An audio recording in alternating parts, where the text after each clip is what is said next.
Hello दोस्तों, ज्ञान के गंगा में आप सभी का स्वागत है।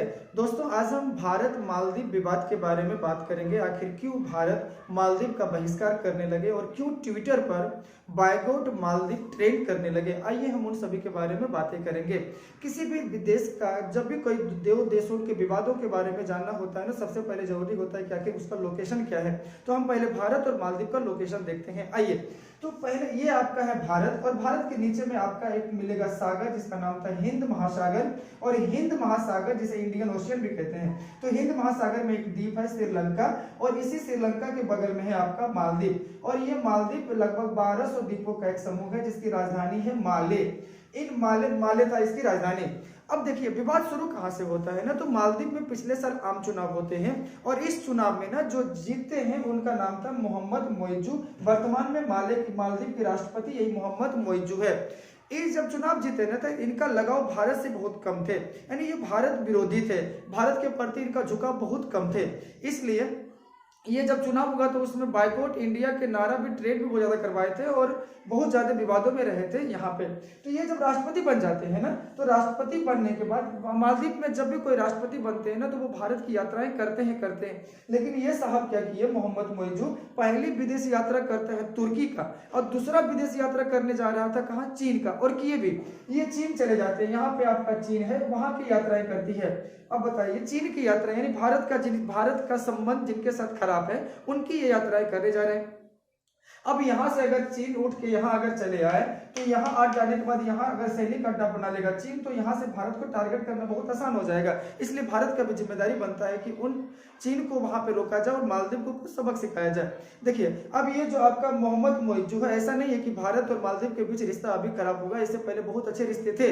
आपको याद होगा 1988, इनको कौन समझाया कि 1988 में जब वहां के राष्ट्रपति थे मोमुल अब्दुल गयूम, जब वहां के राष्ट्रपति थे ना, उस समय वहां पर सैनिक तख्तापलट होने जा रहा था। उस समय मालदीव को हेल्प कौन किया था, भारत। उसका ऑपरेशन रखा गया था भारत सरकार ने, ऑपरेशन कैक्टस। और ऑपरेशन कैक्टस के तहत मालदीव का जो सैनिक तख्तापलट होने वाला था, उनको बचाया था। तो इतना मेहरबान हम लोग उसके ऊपर रहते हैं, फिर भी उनकी रिश्ता अभी पता नहीं इसको कौन समझाया मोहम्मद मोइजू को कि आपके जो पूर्वज थे उनको बचाने का काम कौन किया था, भारत ने किया था। और आज भारत को ये आंख दिखा रहा है कौन, मोहम्मद मोइजू साहब। अब इसको क्या बताएं हम, अब देखते हैं यहाँ पे ये इनका विवाद था।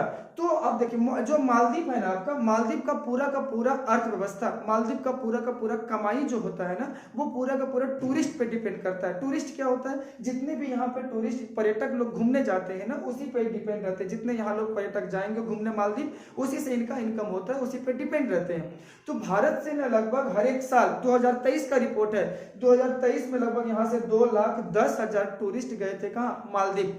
ये मालदीव था। तो भारत सरकार ने सोचा ना कि क्यों ना, जब हमसे वो लग कर ही रहे हैं, जिनकी आबादी मात्र 5.15 यानी 5.25 लाख आबादी है, अगर वो हमसे आंख दिखाएगा तो उसको सबक सिखाना जरूरी है। अरे वो जिसको हम लोगों ने बचाया, ऑपरेशन कैक्टस के माध्यम से बचाए, वहां के सैनिक तख्तापलट को रोकने का प्रयास हम लोगों ने किए। हर संभव उसको जब भी मदद होता है, अगर देखा जाए तो यहाँ सबसे बड़ा देश भारत है। जब भी कभी इसके ऊपर दिक्कत होता है तो भारत हमेशा हेल्प करने के लिए पहुंचता है। आज वही हम पे आंख दिखा रहे हैं। तो उसको सबक सिखाने के लिए मोदी जी ने ठान लिए थे। अब मोदी जी क्या किए, मोदी जी ने 2 जनवरी को यात्रा करता है वो तमिलनाडु, और तमिलनाडु से यात्रा करने के बाद वो चले जाते हैं कहाँ, लक्षद्वीप। क्यों लक्षद्वीप गए, देखिए आपको पता है कि मालदीव का पूरी तरह से अर्थव्यवस्था डिपेंड करता है किस पे, टूरिस्ट पे। अब जो यहाँ जैसे ये मालदीव है, मालदीव से ही ऊपर में था लक्षद्वीप, और 2 जनवरी को यात्राएं करती है कहाँ, लक्षद्वीप की यात्रा करते हैं हमारे प्रधानमंत्री मोदी, यहाँ चले आते हैं। जब ये अब यहाँ क्यों आते हैं, देखिए जो मालदीव है और लक्षद्वीप है, क्या दोनों में समानताएं हैं, बिल्कुल समानताएं हैं। मालदीव का भी निर्माण कोरल से हुआ है, जबकि लक्षद्वीप का भी निर्माण किससे हुआ है, कोरल से। लगभग दोनों एक समानता, हालांकि ये अरब सागर में आते हैं, ये हिंद महासागर में आते हैं, ये था। और आइएगा, तो इन दोनों का निर्माण किससे हुआ है, मूंगा से निर्मित हुआ है, दोनों समुद्र के बीच में है। तो मूंगा क्या होता है, मूंगा एक समुद्री जीव होता है जो हमेशा झुंड में रहते हैं, और वहां जब एक जगह पे मर जाते हैं ना, तो एक के ऊपर एक मर जाते हैं, जिसमें से वहां क्या होता है, टापू बन जाते हैं, द्वीप बन जाते हैं। ये था वहां पे। ये कोरल होता है, एक समुद्री जीव होता है। जिस प्रकार से आप देखे होंगे ना यार, घोघा होता है, कछुआ होता है, या फिर आपका सीप होता है, शंख होता है, उसी प्रकार से एक जीव होता है जिसका नाम था मूंगा। मूंगा निर्मित द्वीप है, ये हो गया। तो यहाँ पे जब मोदी जी यात्राएं करती है तो यात्रा करने के बाद पूरी तरह से मालदीव का प्रचार कर रहे थे। कौन? मोदी जी।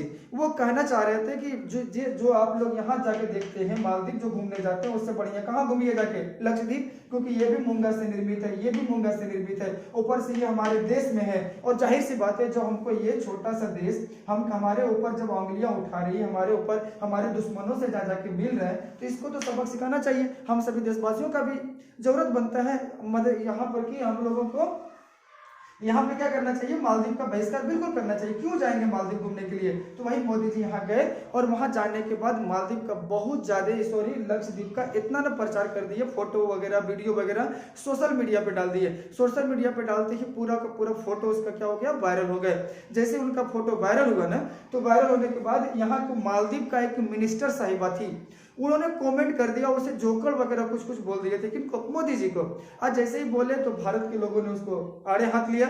और जाहिर सी बात है, अरे भैया हमारे लिए मोदी जी खराब अच्छे हो सकते हैं, हमारे देश के वो प्रधानमंत्री राष्ट्रपति है, अलग अलग पद पे बैठने वाले लोग हमारे लिए अच्छे खराब हो सकते हैं। अब उनके ऊपर कोई विदेशी कमेंट करे, ये कहां तक जायज है भाई? हम लोग कैसे बर्दाश्त कर सकते हैं उसको? अब बिल्कुल नहीं करना चाहिए। तो जैसे ही विरोध किया तो हम पूरे भारत के लोगों ने यहाँ मालदीव का बहिष्कार करना शुरू किया। बायगॉट मालदीव ट्रेंड करवा दिया कि मालदीव को बहिष्कार करें, मालदीव का बहिष्कार करें। इतना भयानक विरोध होने लगा ना कि मालदीव के जो सरकार थे वो तुरंत एक्शन में आए। वहां के जो मिनिस्टर थी उनको सस्पेंड कर दिया, और कहा जाता है 3 मिनिस्टर को सस्पेंड किए। ये तो था ताकि यहाँ पर लगे कि हाँ हम भारत के साथ हैं। अब सस्पेंड कर दिया। अब यहाँ सस्पेंड करने के बाद जैसे विवाद हुआ तो यहाँ हमारे देश के जितने भी सेलिब्रिटी लोग थे, चाहे वो अक्षय कुमार हो, सलमान खान हो, सचिन तेंदुलकर हो, इन लोगों ने भी बढ़ चढ़ के मोदी जी के साथ आए और लक्षद्वीप और समुद्री तटों का बढ़ावा दिया और कहा कि जो दुनिया घूमने जाते हैं उससे बढ़िया है कि आप अपने देश को देखिए। यानी कहने का मतलब जो मालदीव देखने जाते हो ना, तो वही तो लक्षद्वीप है, सेम फैसिलिटी यहाँ पर भी है, तो यहाँ पे घुमाइए ना, अपना देश में है, अच्छा भी तो है, और यहाँ पे सबक सिखाना चाहिए इनको। यही था इनका मालदीव और यही विवाद का कारण था। और हालांकि जब ऐसे में सुनने में आया कि जब ये विवाद बढ़ा तो लगभग 2000 फ्लाइट टिकट कैंसिल कर दिए जो मालदीव घूमने जा रहे थे। अब मालदीव घूमने जा रहे थे, वहां लगभग जितने भी होटल वगैरह थे, 4-5 हजार होटल रूम बुक करने वाले थे, उन सभी को कैंसिल कर दिया। तो जाहिर सी बात है सबसे ज्यादा अगर टूरिस्ट कोई घूमने जाता है मालदीव तो भारत से जाता है, और इनका विवाद भारत से है। अरे यार कौन समझाए इसको? ये भी तो कम से कम याद रखते कि भारत का रिश्ता हमारे साथ कैसा है, नहीं है। भारत हमेशा इसको कभी भी हड़पना नहीं चाहता है। और चीन की तो हमेशा पॉलिसी रहा है, चीन चाहे आप श्रीलंका को ले लीजिए, यहाँ पाकिस्तान को ले लीजिए, इसको तो कम से कम श्रीलंका समझना चाहिए। चीन की हमेशा ये पॉलिसी रहता है ना कि जो छोटे मोटे देश होता है ना उसको इतना ना कर्जा दे दीजिए कि वो बाद में कर्जा नहीं दे पाए, और जब वो कर्जा नहीं दे पाएगा ना तो उसका कुछ कुछ जमीन वगैरह ले रहे, हम्बन टोटा बंदरगाह नाम सुने ही होंगे, चीन को लीज पे ले लिया, 99 साल की ले लिया। इसको भी कम से कम इसे तो सीखना चाहिए। ऐसा तो भारत नहीं करता है ना कभी, लेकिन कौन समझाए इसको? खैर ये भारत और मालदीव के बीच विवाद था, आप अच्छे समझे होंगे। लेकिन इसके बाद भी ना भारत और मालदीव से कई प्रकार के क्वेश्चन बनते हैं हमारे आने वाले एग्जामों में। आइए देखते हैं आखिर कौन कौन सा क्वेश्चन है।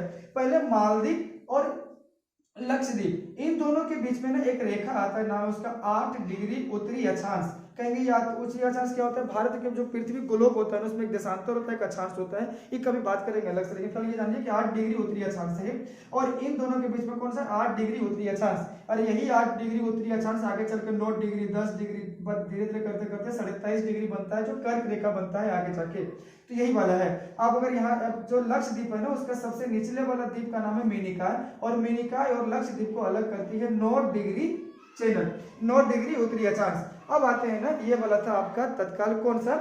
मालदीव और भारत के बीच में विवाद, और यहाँ पर कुछ टॉपिक। अब आते हैं लक्षद्वीप के बारे में कुछ देखते हैं हम लोग। लक्षद्वीप क्या है? तो लक्षद्वीप एक द्वीप है जो लगभग 36 द्वीपों का एक समूह है। यहाँ इसकी राजधानी है कवारती। ये एक मूंगा निर्मित द्वीप है। लक्षद्वीप में जो सबसे बड़ा द्वीप है ना उसका नाम है अंड्रोट, और सबसे छोटा द्वीप का नाम है बिटरा। क्षेत्रफल एवं जनसंख्या की दृष्टि से सबसे छोटा केंद्र शासित प्रदेश है कौन? लक्षद्वीप। इनकी भाषा जो है मलयालम। इसकी भाषा कौन सा है?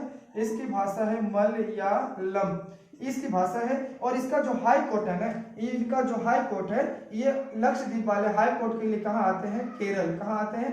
यहाँ पे आते हैं केरल, कोची में है। केरल उच्च न्यायालय इसका हाई कोर्ट है, और यहाँ सर्वाधिक आबादी मुस्लिमों की है, और कुल आबादी यहाँ अगर बात करें तो लगभग 65,000 के आसपास है 2011 जनगणना के अनुसार।